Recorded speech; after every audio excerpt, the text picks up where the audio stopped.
देख रहे हैं खबरदार। मैं हूं श्वेता सिंह। सबसे पहले खबरों को खबरदार के लेंस से देख लेते हैं। आज सबके मन में यह सवाल है कि क्या कोरोना की रिकॉर्ड तोड़ लहर अब लॉकडाउन लाएगी। भारत में कुल केस 1 करोड़ 28 लाख के पार हो चुके हैं और ऐसी आशंका है कि 31 मई तक ये केस 1 करोड़ 42 लाख के पार जा सकते हैं। सिर्फ 62 दिन यानी लगभग 2 महीने में हर रोज आने वाले कोरोना केस की संख्या 8,365 से बढ़कर 1,15,000 केस तक पहुंच गई है। हर रोज सामने आने वाले नए केस के मामले में महाराष्ट्र दुनिया में नंबर 3 पर है। अगले 4 हफ्ते बहुत नाजुक हैं। एक्स्ट्रा खबरदार रहना होगा, सावधानी बरतनी होगी। कोरोना की ये भयानक लहर भारत को लॉकडाउन और दूसरे प्रतिबंधों की तरफ धकेल रही है। रायपुर में 11 दिन का संपूर्ण लॉकडाउन लग रहा है। दिल्ली के अलावा गुजरात के 20 शहरों में, पंजाब के 9 शहरों में, राजस्थान के 10 शहरों में और उड़ीसा के 10 जिलों में नाइट कर्फ्यू लगा दिया गया है। नाइट कर्फ्यू कितना कारगर है और क्या इससे संक्रमण रुक सकता है, इसका विश्लेषण करेंगे। वैसे दिल्ली हाईकोर्ट ने आज कहा है कि अगर आप कार में अकेले भी हैं तो भी आपको मास्क लगाना होगा, क्योंकि कार भी एक सार्वजनिक स्थल है। अब सवाल यह है कि अगर कार एक सार्वजनिक स्थल है और वहां मास्क जरूरी है तो फिर राजनीतिक रैली क्या है, वहां मास्क लगाना जरूरी क्यों नहीं है। मास्क के फायदों पर ग्लोबल रिसर्च भी आपको दिखाएंगे। कुछ राज्यों ने वैक्सीन की कमी की बात कही है और केंद्र से वैक्सीन की मांग की है, इसका विश्लेषण भी करेंगे। भारत काफी तेजी से वैक्सीनेशन कर रहा है। बीते 24 घंटे में टीके की 33 लाख डोज लगाई गई हैं, लेकिन यह रफ्तार काफी नहीं है। 81 दिनों में 6% आबादी को टीका लगा है। इस रफ्तार से 60-70% आबादी को टीका लगाने में 4 साल लग सकते हैं। वैक्सीन वाले इस चैलेंज को समझना जरूरी है। आपको एक्स्ट्रा खबरदार रहने की जरूरत है। देश के 18 राज्यों में कोरोना के खतरनाक वेरिएंट्स मिले हैं। इनमें महाराष्ट्र में मिला डबल म्यूटेंट स्ट्रेन शामिल है। नए स्ट्रेन ने वायरस की ट्रांसमिशन पावर बढ़ाई है, तो इसकी वजह से नए लक्षण भी सामने आए हैं। पहले के लक्षणों के अलावा नए लक्षण है पेट दर्द, उल्टी, जोड़ों का दर्द, कमजोरी, भूख में कमी, गैस्ट्रोइंटेस्टिनल समस्याएं और कंजंक्टिवाइटिस। इन लक्षणों पर नजर रखिए और जरूरत पड़ने पर डॉक्टर से परामर्श जरूर कीजिए। कोरोना का खतरा बहुत बढ़ गया है। दूसरी लहर कहीं ज्यादा संक्रामक है। अस्पतालों का हाल फिर वही हो रहा है जो आपने पिछले साल देखा था। शमशानों में फिर वही हाल है जो पिछले साल था। पिछली बार बुजुर्ग और बड़ी उम्र के लोग चपेट में आ रहे थे। इस बार युवाओं, बच्चों, महिलाओं पर बड़ा खतरा है। वो बीमार हो रहे हैं। पिछले 2 महीने में स्थिति बहुत बिगड़ गई है। ऐसा इसलिए भी हुआ है कि कुछ हद तक लोग कोरोना के नियम भूल गए हैं। मास्क लगाना छोड़ दिया है। जिनके पास मास्क है वो ठीक से उसे नहीं लगा रहे हैं। भीड़ भाड़ में जाने से कोई हिचकता नहीं है। ऐसा लगता है कि कोरोना से डर खत्म हो गया है, लेकिन आप इस डर को बनाए रखिए और कोरोना को हल्के में बिल्कुल मत लीजिए। भूल जाइए कि दूसरे क्या कर रहे हैं, भूल जाइए कि नेता क्या कर रहे हैं। बहुत सारे लोग कहते हैं कि नेता रैलियां कर रहे हैं, फिर हमें क्या। लेकिन इन बातों से आपका बचाव नहीं होगा। इससे आप खुद ही खतरे में पड़ेंगे, अपने परिवार को खतरे में डालेंगे, क्योंकि यह विकट स्थिति है। हमें 1 महीने बहुत सतर्क रहना होगा। एक दिन में 1-1 लाख केस आ रहे हैं। नए केस के रिकॉर्ड टूट रहे हैं और देश में जगह जगह पाबंदियां लौट रही हैं। पिछले 3 दिन में 2 बार कोरोना के मामले 1 लाख के पार गए हैं। सोमवार को करीब 1,03,000 मामले आए थे। मंगलवार को करीब 97,000 और पिछले 24 घंटे में तो हर रिकॉर्ड टूट गया। एक दिन में 1,15,000 से ज्यादा केस। ऐसा कभी नहीं हुआ था। 1 लाख लोग एक दिन में इन्फेक्टेड मिल रहे हैं, तो समझ जाइए कोरोना ने कितने गुना ज्यादा ताकत से हमला किया है। 2 महीने के अंदर हालात कैसे बिगड़े, इसे आंकड़ों में समझिए कि 12 फरवरी को देश में करीब 1,36,000 एक्टिव कोरोना मरीज थे, लेकिन अप्रैल के पहले हफ्ते में आंकड़ा करीब 8,43,000 हो चुका है। यानी 2 महीने के अंदर 6 गुना कोरोना मरीज बढ़ गए, यानी खतरा भी 6 गुना बढ़ गया है। अगर यही स्पीड बनी रही, अगर इसे अभी रोका नहीं गया, तो फिर तबाही मच जाएगी। गुजरात में जैसे जैसे संक्रमितों की तादाद बढ़ रही है, वैसे ही कोरोना जो है उसकी वजह से मौत की भी तादाद बढ़ रही है। इस वक्त हम मौजूद हैं अहमदाबाद के सिविल कैंपस में आए हुए एक 1200 बेड के अस्पताल के बाहर, और यहाँ पे आप देख सकते हैं बड़ी भीड़ है। ये भीड़ इसलिए है कि लोग यहाँ पे अपने जो रिश्तेदार हैं उनकी डेड बॉडीज को लेने के लिए यहाँ पे पहुंचे हुए हैं। आप देख सकते हैं ये बड़ी भीड़ उसी के लिए लगी हुई है। लगातार यहाँ से जो डेड डेड बॉडी है उसको ले जाने का काम है वो यहाँ से जारी है। अस्पताल पूरी तरह से फुल हो चुका है। करीब 1000 से ज़्यादा मरीज इस वक्त अस्पताल के अंदर है। 4 बजे आया मैं, बराबर। मेरी बहन है, सुरेंद्रनगर रहती है, वो रात 11 बजे दाखिल करी। 10वां नंबर है मेरी बहन का डेड बॉडी में। लेकिन बात किसी एक शहर की नहीं है, हर शहर पर इसी तरह का फिर खतरा है। कोरोना के केस बहुत तेजी से बढ़ रहे हैं। खास तौर पर 11 राज्यों में हालात बहुत बिगड़ चुके हैं। इनमें महाराष्ट्र, पंजाब, छत्तीसगढ़, दिल्ली, हरियाणा, हिमाचल प्रदेश, झारखंड, गुजरात, मध्य प्रदेश, राजस्थान और कर्नाटक का नाम है। 90% से ज्यादा नए केस इन्हीं 11 राज्यों से हैं। इसीलिए इन राज्यों की केंद्र के साथ बड़ी मीटिंग हुई है। लापरवाही या ओवर कॉन्फिडेंस कि अब वैक्सीन आ गई है, अब हमको कोविड अप्रोप्रिएट बिहेवियर की ज़रूरत नहीं है, अब हमको मास्क पहनने की ज़रूरत नहीं है, अब हम भीड़ में चले जाएं, अब हम पार्टी कर लें, रेस्टोरेंट में चले जाएं, शादी में चले जाएं, मास्क पहने ना पहने, हम अपनी नॉर्मल एक्टिविटी जो है जितनी मर्जी करते रहें और सावधानी भी ना बरतें, हमें कुछ होगा नहीं, क्योंकि मोर्टालिटी रेट तो बहुत कम है, 1.3% ही रह गया है। तो ये जो एक एटीट्यूड डेवलप हुआ है, सबसे बड़ी जो कठिनाई है इस एटीट्यूड के वजह से जो नॉन कंप्लायंस हो रहा है बेसिक बातों का, वो हमारी चिंता और चुनौती का विषय है। अगर लापरवाही होती रही तो संक्रमण बढ़ेगा और संक्रमण बढ़ेगा तो हालात भी बिगड़ेंगे। महाराष्ट्र, पंजाब, छत्तीसगढ़ का हाल सब देख रहे हैं। ये 3 राज्य सबसे बड़े खतरे की चपेट में हैं। नियमों का उल्लंघन मत कीजिए, आगे जाइए। सबसे ज्यादा केस वाले देश के 10 जिलों में महाराष्ट्र के 7 जिले हैं। महाराष्ट्र में सबसे ज्यादा केस आ रहे हैं और सबसे ज्यादा मौतें हो रही हैं। अकेले महाराष्ट्र में ही हर दिन औसतन 50,000 से ज्यादा केस आ रहे हैं। मंगलवार को करीब 55,000 नए मामले आए और 297 लोगों की मौत हुई। पंजाब और छत्तीसगढ़ में हालात इसलिए खराब है कि दोनों राज्यों में संक्रमण से मरने वाले लोगों की संख्या आबादी के हिसाब से बहुत ज्यादा है। यही वजह भी है कि महाराष्ट्र हो, पंजाब हो या छत्तीसगढ़ हो, खास तौर पर इन तीनों राज्यों में खतरे को देखते हुए पाबंदियां और बढ़ा दी गई हैं। पंजाब में नाइट कर्फ्यू 30 अप्रैल तक बढ़ गया और इसे पूरे राज्य में लागू कर दिया गया। रात 9 बजे से सुबह 5 बजे तक नाइट कर्फ्यू रहेगा। राजनीतिक रैलियों पर भी रोक लगा दी गई है। छत्तीसगढ़ के रायपुर में 9 अप्रैल से 19 अप्रैल तक सब कुछ बंद रहेगा, यानी 11 दिन कंप्लीट लॉकडाउन रहेगा। इससे पहले दुर्ग में 6 अप्रैल से 14 अप्रैल तक लॉकडाउन कर दिया गया था। महाराष्ट्र में वीकेंड लॉकडाउन के अलावा 14 अप्रैल तक आंशिक लॉकडाउन है। वहाँ शुक्रवार रात से सोमवार सुबह तक वीकेंड में कंप्लीट लॉकडाउन और सोमवार से शुक्रवार तक रात 8 बजे से सुबह 7 बजे तक night curfew. Night curfew, weekend lockdown और धारा 144 जैसी पाबंदियां देश के अलग अलग शहरों में अपने अपने हालात को देखकर लगाई गई हैं। लेकिन सवाल ये है कि क्या ये पाबंदियां संक्रमण को रोक पाएंगी? हिंदुस्तान में कोविड के आंकड़े तेजी से बढ़ रहे हैं। पिछले 24 घंटे में 1,15,260 नए मामले सामने आए हैं।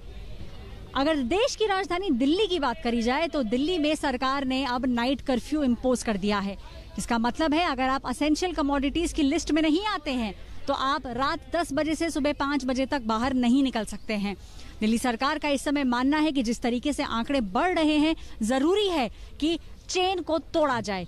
बृहन मुंबई म्युनिसिपल कॉर्पोरेशन का कहना है कि अब वो अलग अलग हाउसिंग सोसाइटीज पर बहुत पैनी नजर बनाए हुए हैं और 5 और उससे ज्यादा अगर लोग पॉजिटिव मिलते हैं तो न सिर्फ सोसाइटी को सील किया जाएगा बल्कि उसे मिनी कंटेनमेंट जोन करार दे दिया जाएगा। कोरोना के मामले मध्य प्रदेश के लिए दिन ब दिन घातक होते जा रहे हैं। घातक इसलिए कि जहां एक तरफ लगातार कोरोना का संक्रमण तेजी से फैल रहा है तो वहीं इससे मरने वालों की संख्या में भी रोजाना बढ़ोतरी देखी जा रही है।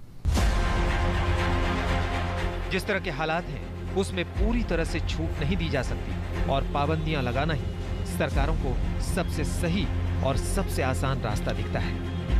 लेकिन अगर इन पाबंदियों से भी नए केस नहीं रुके तो क्या फिर देश लॉकडाउन की तरफ बढ़ेगा, जो शायद कोई भी नहीं चाहता होगा। आज तक ब्यूरो।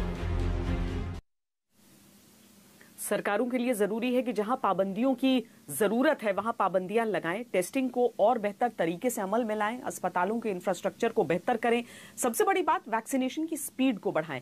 गर्व की बात यह है कि भारत में सबसे तेजी से वैक्सीनेशन हो रहा है। इसमें हमने अमेरिका को भी पीछे छोड़ दिया है। कुल मिलाकर भारत में 8.5 करोड़ से ज्यादा टीके लग चुके हैं। लेकिन अफसोस की बात यह भी है कि वैक्सीन की शॉर्टेज की शिकायतें आ रही हैं, कमी की शिकायतें आ रही हैं और इस पर अब खुलकर राजनीति हो रही है। स्वास्थ्य मंत्री हर्षवर्धन आज महाराष्ट्र जैसे राज्यों पर भड़क गए कि वो वैक्सीनेशन को लेकर राजनीति कर रहे हैं। महाराष्ट्र ने आज कहा कि केंद्र सरकार वैक्सीन देने की स्पीड बढ़ाए क्योंकि उनके पास सिर्फ 3 दिन का स्टॉक बचा है। महाराष्ट्र जैसे राज्य वैक्सीनेशन में एज लिमिट को भी खत्म करने की मांग कर रहे हैं।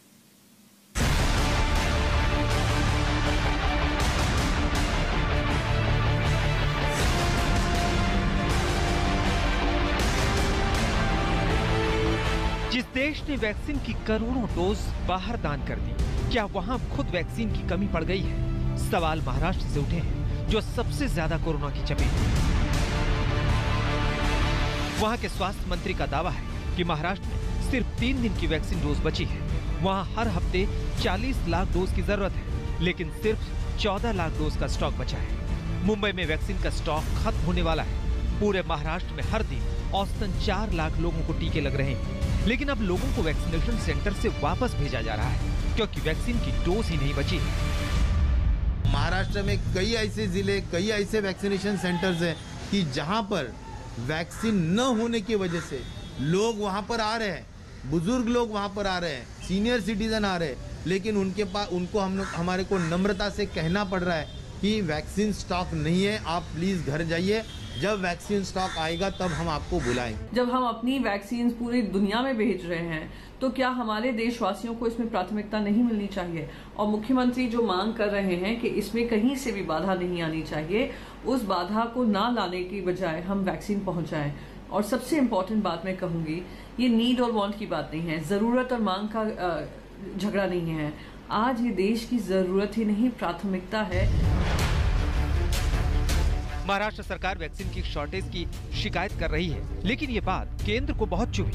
स्वास्थ्य मंत्री हर्षवर्धन ने तीखा जवाब दिया कि महाराष्ट्र सरकार महामारी को रोकने में लगातार फेल रही है। इसी नाकामी को छुपाने के लिए ध्यान भटकाने वाली बातें की जा रही हैं और लोगों में पैनिक फैलाया जा रहा है। यानी कोरोना से लड़ते लड़ते महाराष्ट्र जैसे राज्य और केंद्र सरकार वैक्सीन पर आपस में लड़ने लगी है। लेकिन बात सिर्फ महाराष्ट्र की नहीं है, कई और राज्यों ने वैक्सीन शॉर्टेज की बात की है।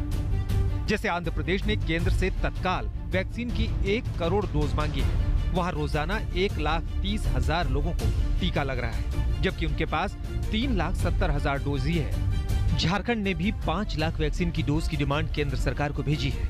वहां वैक्सीन की सेकेंड डोज लोगों को नहीं मिल पा रही है। लोग वैक्सीनेशन सेंटर से वापस भेजे जा रहे हैं।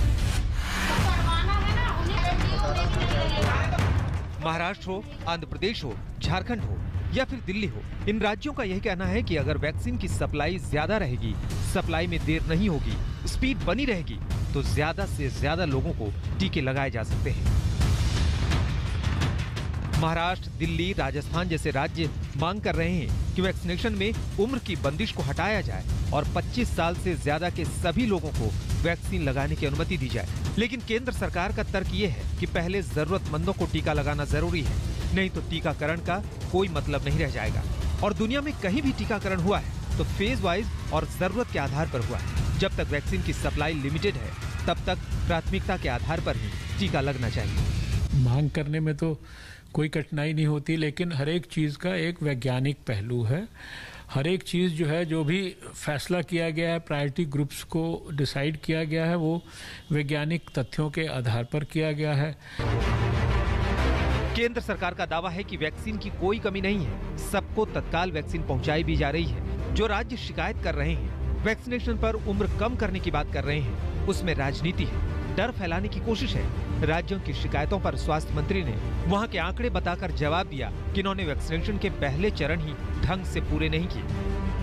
महाराष्ट्र में अब तक सिर्फ 86% हेल्थ वर्कर्स को टीका लगा है। दिल्ली में 72% और पंजाब में 64% हेल्थ वर्कर्स को ही पहला डोज मिला, जबकि 10 राज्यों में यह आंकड़ा 90% से ज्यादा का है।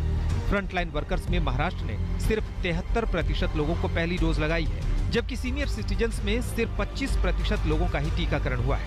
छत्तीसगढ़ जैसे राज्यों में पिछले 2-3 हफ्ते में मृत्यु दर बहुत तेजी से बढ़ी है। वहाँ एंटीजन टेस्टिंग ही हो रही है और वहाँ सरकार कोवैक्सीन के इस्तेमाल से इनकार कर रही है। यानी वैक्सीनेशन पर राज्य अपनी शिकायतें गिना रहे हैं तो केंद्र सरकार ने राज्यों की कमियां गिना दी। सब एक दूसरे को कोसने वाली बातें कर रहे हैं। सवाल ये है कि कोरोना की दूसरी लहर के बीच इन्हें समझदारी की डोज कौन देगा? मुंबई से पंकज और विद्या के साथ आज तक ब्यूरो। कोरोना के खिलाफ वैक्सीनेशन को लेकर राजनीतिक खींचतान अपनी जगह है, लेकिन वैक्सीनेशन की सही तस्वीर समझने के लिए आंकड़ों को देखना होगा। भारत ने 16 जनवरी से वैक्सीनेशन की शुरुआत की। 6 अप्रैल तक यानी 81 दिनों में भारत में 8,70,77,474 डोज वैक्सीन लगाई गई। 6 अप्रैल को भारत में एक दिन में 33,37,601 डोज वैक्सीन लगी। अब अगर वैक्सीनेशन की रफ्तार को देखें तो भारत सबसे तेज वैक्सीनेशन वाला देश बन गया है। 16 जनवरी से 6 अप्रैल के बीच भारत में औसत 30,93,861 डोज दी गई। ये रफ्तार वैक्सीनेशन में अमेरिका को पीछे छोड़ने वाली है, लेकिन वैक्सीनेशन की ये रफ्तार भारत का संकट दूर नहीं करती। भारत की आबादी बड़ी है और 70% आबादी का वैक्सीनेशन हो तभी हर्ड इम्यूनिटी यानी कोरोना से बेफिक्र समाज हासिल हो सकता है। लेकिन संकट यह है कि वैक्सीन अधिकतम 1 साल तक ही प्रभावी है। अब बीते 7 दिनों का वैक्सीनेशन औसत देखें तो तकरीबन 32 लाख डोज रोजाना लगे हैं और इस रेट से भारत में 50% आबादी को वैक्सीन के 2 डोज देने में 400 दिन लग जाएंगे।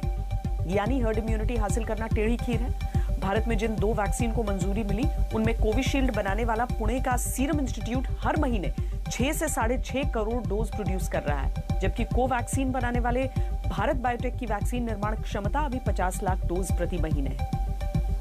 वैक्सीनेशन को लेकर आ रही भारत की यही चुनौती आंकड़ों में साफ दिखती है। 6 अप्रैल तक के आंकड़ों के अनुसार हर 10,000 की आबादी पर रोजाना वैक्सीनेशन के मामले में हंगरी टॉप पर है, जहां हर 10,000 में 115 लोगों को रोजाना वैक्सीन लग रही है, जबकि हर 10,000 की आबादी पर यूरुग्वे में 100 लोगों को और अमेरिका में 90 लोगों को रोजाना वैक्सीन लग रही है। लेकिन भारत में हर 10,000 की आबादी पर सिर्फ 25 लोगों को ही रोजाना वैक्सीन लग पा रही है।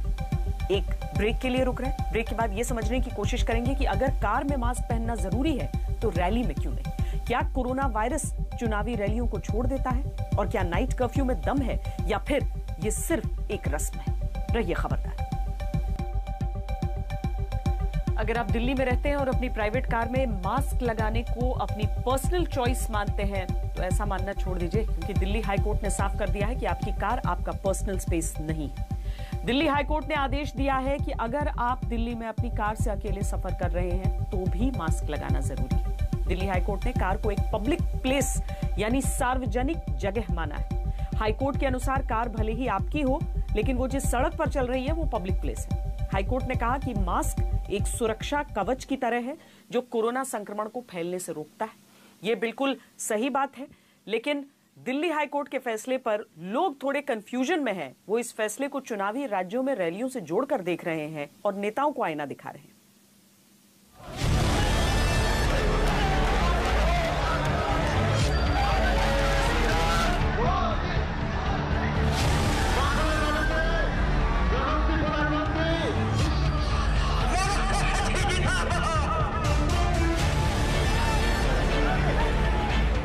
ये तस्वीरें तस्दीक करती हैं कि चुनावी रैलियों में कोरोना वायरस का दम घुटता है। चुनावी रैलियों में कोरोना कदम रखने से भी डरता है। अगर ऐसा नहीं होता तो कोरोना का गढ़ महाराष्ट्र नहीं पश्चिम बंगाल होता, जहां भीड़ में नेताओं को कोरोना से हार नहीं बल्कि चुनावी जीत दिखाई देती है। और सिंगूर में जो भीड़ किलोमीटरों तक आपको दिखाई पड़ती है वो ही बताता है कि सिंगूर में अब परिवर्तन की एक मांग बुलंद बन चुकी है, जिसको ममता दीदी अब नहीं रोक सकती। तो एक तरफ चुनावी रैलियों में नेताओं से लेकर पब्लिक तक कोरोना के नियमों की धज्जियां उड़ाने में मस्त है, और दूसरी तरफ दिल्ली हाईकोर्ट ने कह दिया है कि अगर दिल्ली में कोई अकेले अपनी कार में सफर करे तो भी मास्क लगाना मस्ट है। दिल्ली हाईकोर्ट का ये मानना है कि जिस तरीके से केसेस बढ़ रहे हैं, हर किसी को इस समय प्रिकॉशन लेने की सख्त से सख्त जरूरत है, जिसकी वजह से ये नया निर्णय लिया गया है। जस्टिस प्रतिभा सिंह ने यही बात कही है कि गाड़ी अगर बाहर आ चुकी है तो पब्लिक स्पेस में आ चुकी है भैया। इसका मतलब कि ये मास्क ना उतारे, नहीं तो 2000 रुपए का चालान आपको देना पड़ेगा।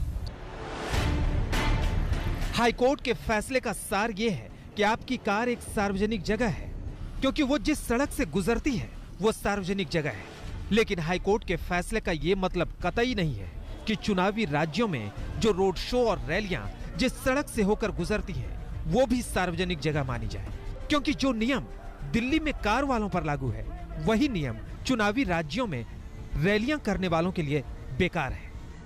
लेकिन इसे मासूमियत समझिए या सदमा, दिल्ली वालों को तो अभी तक कोर्ट के आदेश का मतलब भी समझ में नहीं आ पा रहा है।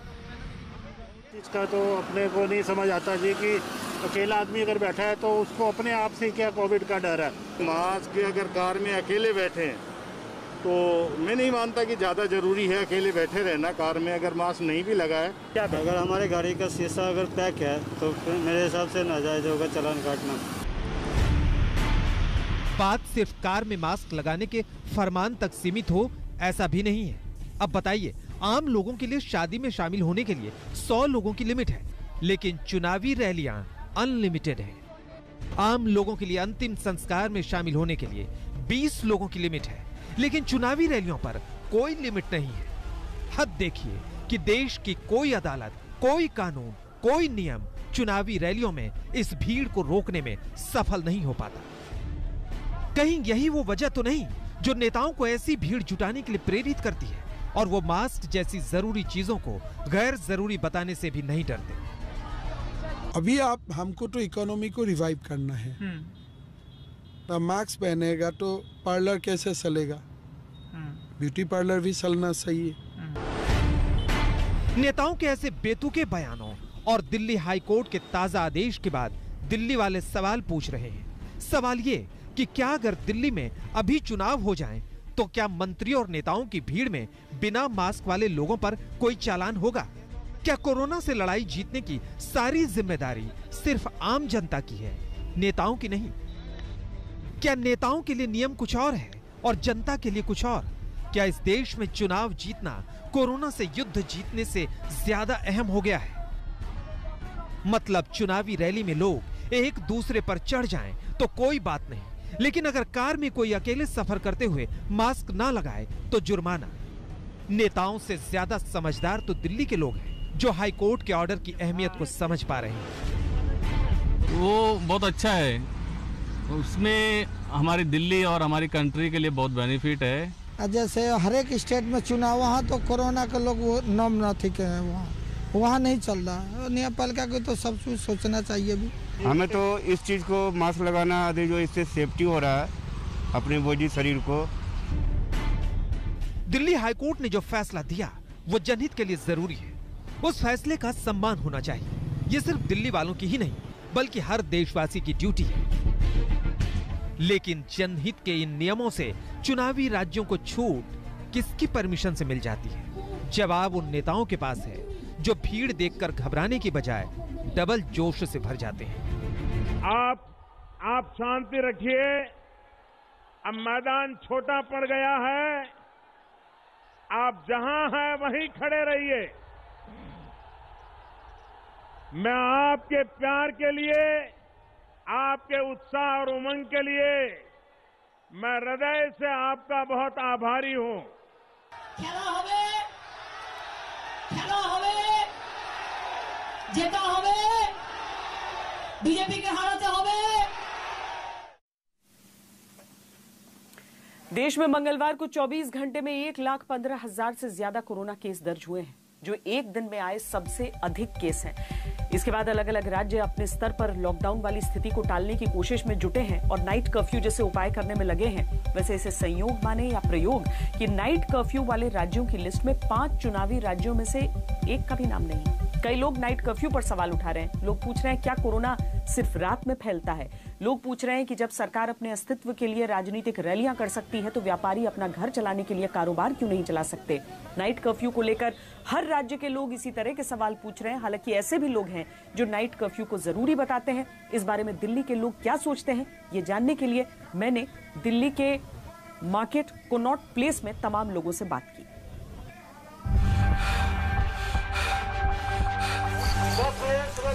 कोरोना के बढ़ते केसों को देखते हुए नाइट कर्फ्यू लगा दिया गया है।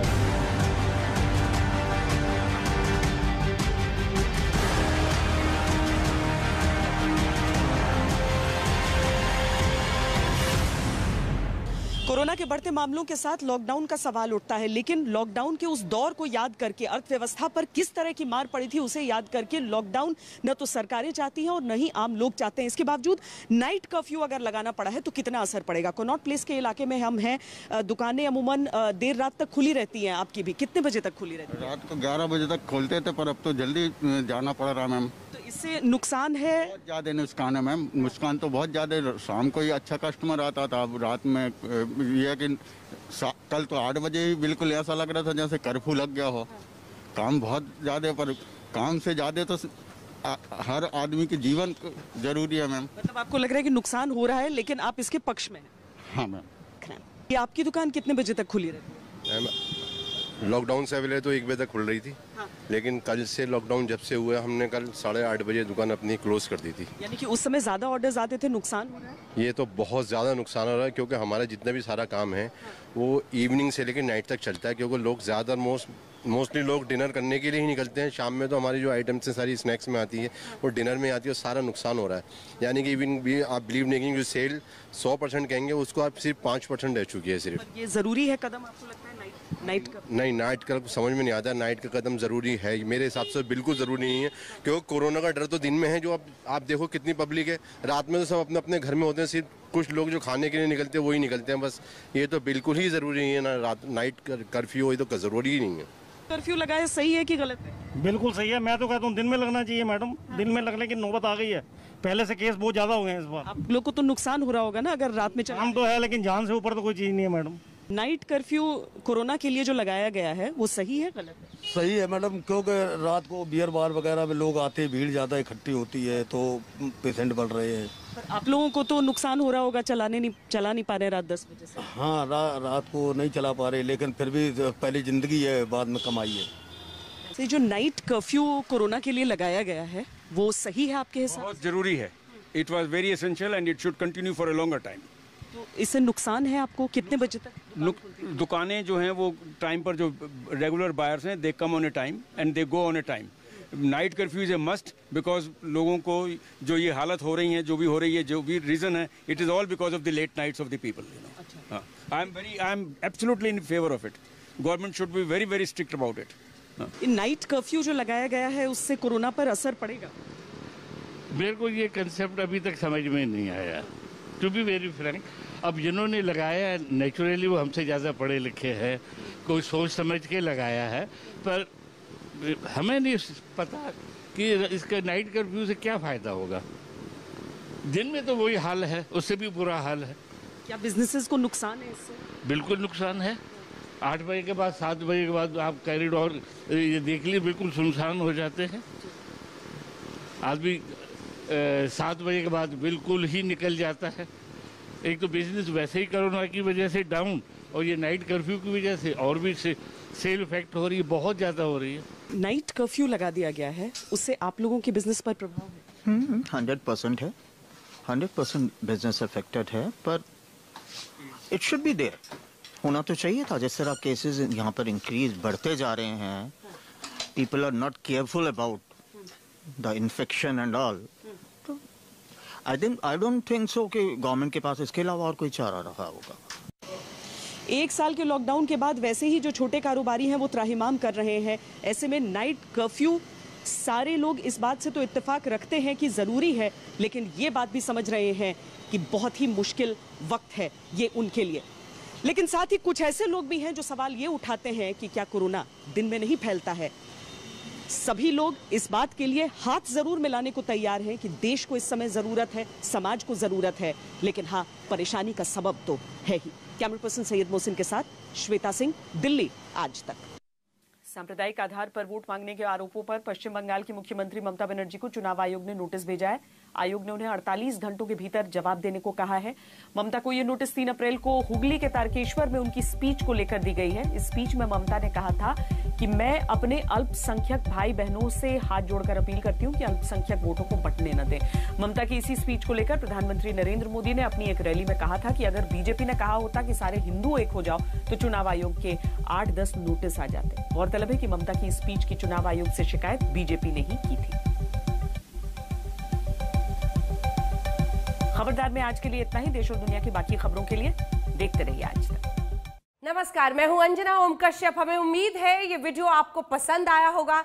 लेटेस्ट खबरों के लिए यूं ही देखते रहिए आज तक और इस वीडियो के पसंद आने पर लाइक, शेयर एंड सब्सक्राइब करना ना भूलें।